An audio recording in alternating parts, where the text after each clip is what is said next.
tradition of you and I. By the way, this gentleman, I believe, now plays golf at the same place that Dave plays because Dave told him where to go, and he might even vacation down here. All right, we'll have to bring him in and confirm that. Our next guest is Marcus Hayes, columnist for the Inquirer and Daily News. And Marcus, how you doing, man? Happy Memorial Day. Can you confirm that story? Are you talking about Weinberg? Yes, sir. Oh, absolutely. Weinberg not only introduced me to Cape May National Golf Course, but also to the wonders of fruity drinks, generally ordered by women in classy bars.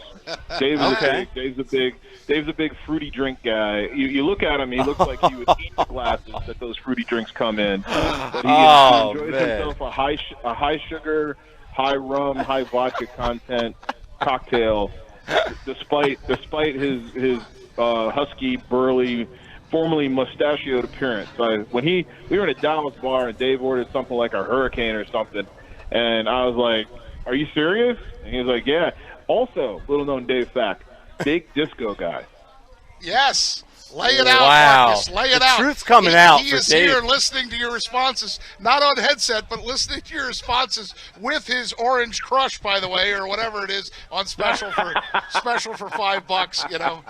Yes. There you go. It's Miller Lite Monday, but he's all crush all the time. Among the things that Dave has taught me, it is always be honest and never deny your true self.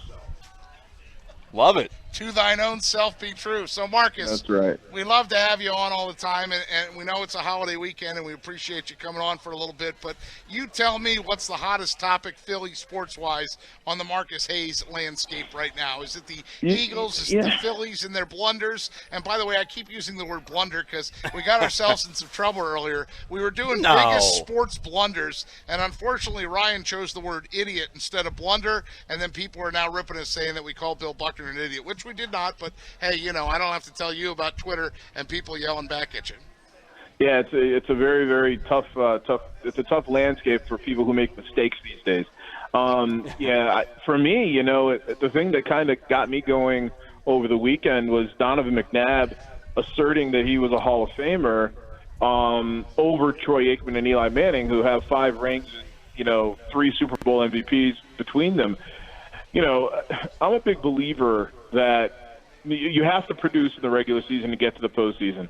But the reason the postseason is weighted differently is that there are no bad teams in the postseason. They're just not. So how you perform against the best teams with the most on the line, to me, is as important, if not more so, than how you perform getting there. So a guy like Curt Schilling, who I find reprehensible as a human being, I think is a slam dunk Hall of Famer because of what he did in the postseason. And he was a good enough pitcher for a long enough time and dominant at times.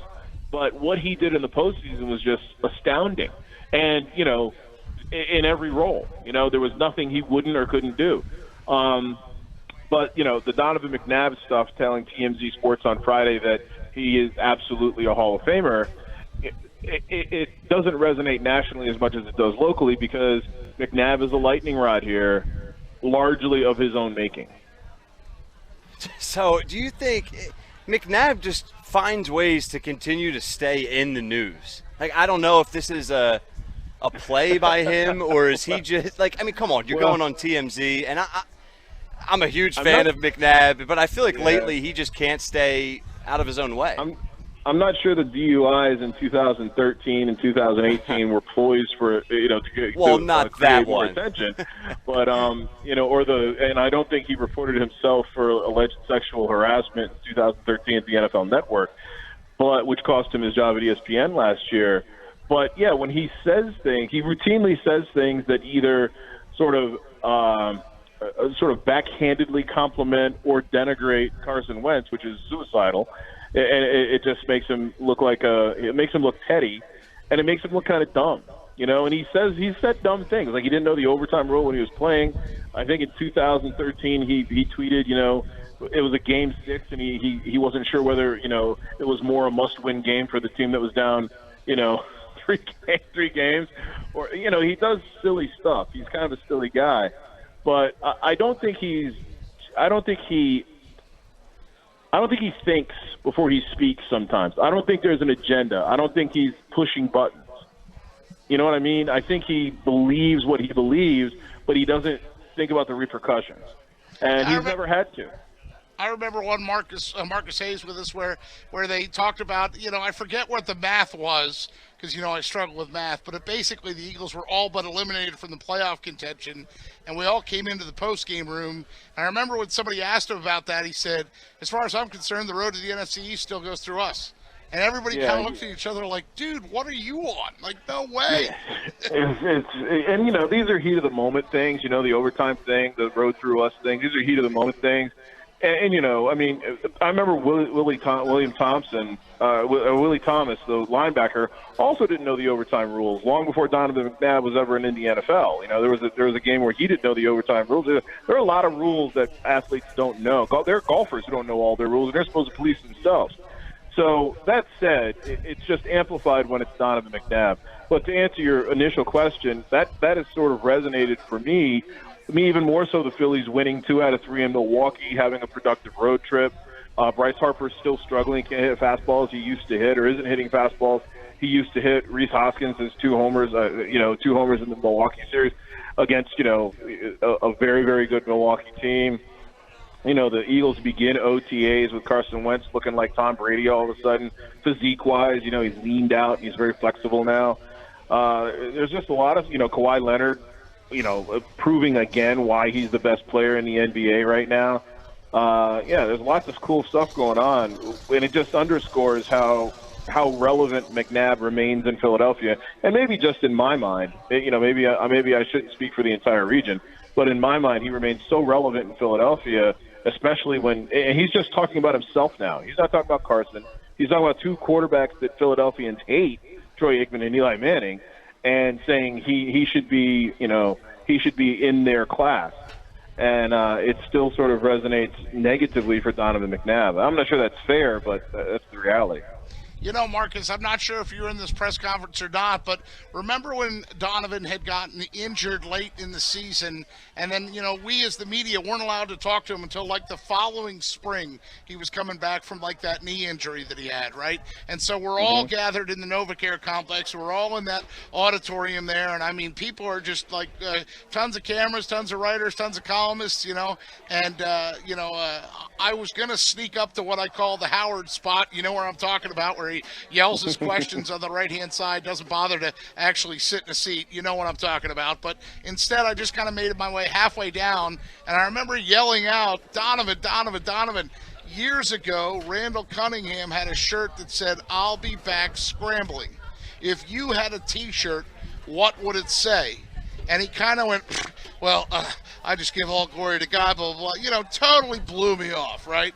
So I go back to my seat, and a guy from one of the other TV stations said, hey, nice try. Like, he knew what I was trying to do, which was to get some sort of cute phrase or some sort of cute slogan. So as we sit here and talk about Donovan, like, not being that smart or blurting things out without thinking about it, he definitely thought about that one. And I remember, Marcus, when he walked out of the auditorium, Rich Berg's in front of him, he's walking out, and I made eye contact with him, and I must have been giving him, like, the dirty look, like, thanks a lot, dude, you gave me nothing. And he says, what? You brought Randall into it. I'm not answering that question. I don't know, man. It's he's an odd duck, and that's my contention was always they did Donovan a disservice by having him go to the podium, by having him go to the table and give press conferences instead of just meeting the media at his locker, like Eli Manning does. Eli Manning doesn't like being at podiums. Michael Vick didn't like being at podiums. He wasn't comfortable there. Donovan clearly wasn't comfortable there. He was a much different guy in the locker room than he was, in front of a locker than he was in front of an auditorium. It never served him well. He thought it did. They thought it did. I like that PR staff, but I thought that was a huge mistake on their part.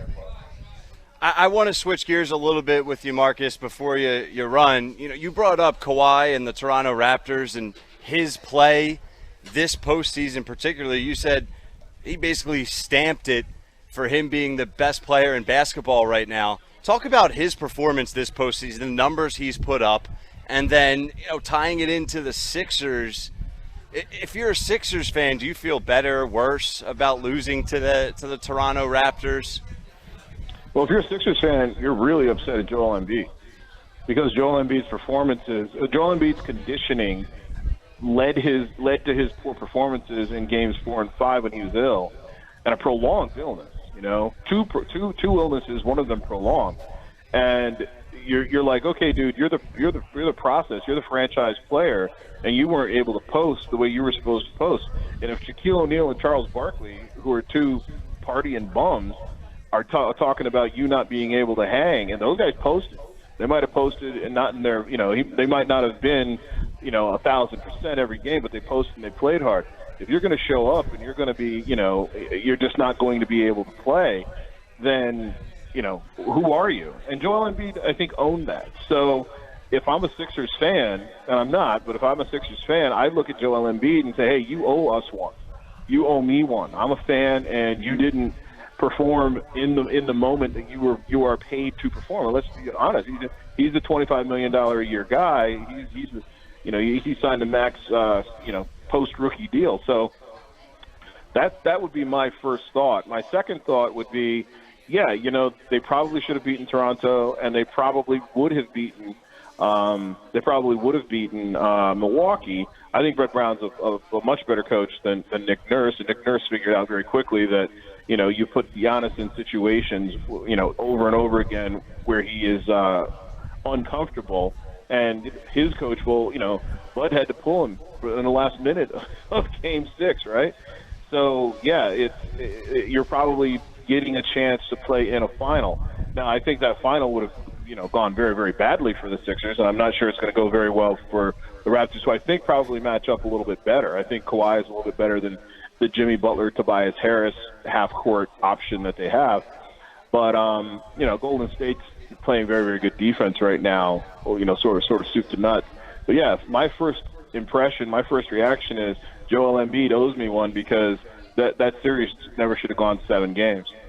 Marcus Hayes with us, columnist, Philadelphia Daily News, Philly.com. Find him on Twitter at InkstainedWretch. And, of course, we always close with our Kathy Ireland references. Marcus, with you coming on, I looked up. My brother always goes to Cheryl Teagues. 1975 in the Waterfall. She was the first repeat cover model. I know you go with Kathy Ireland, 1989, 2002, 2007. She is the best-selling swimsuit issue ever in the 25th anniversary. Carol Alt, Cheryl Teagues, Polina Persica. You go where you want. I'm going to go Elle McPherson. Hey, I just think it's remarkable that Christy Brinkley is back in the swimsuit. Isn't that unbelievable? It's unreal. She looks almost as good as you, Pete. Oh, well, now clearly you've had too much of the sacrament, Marcus, for sure. Hey, we appreciate you coming on with us, buddy, and we'll have you on for a longer segment again, okay? All right, thank you.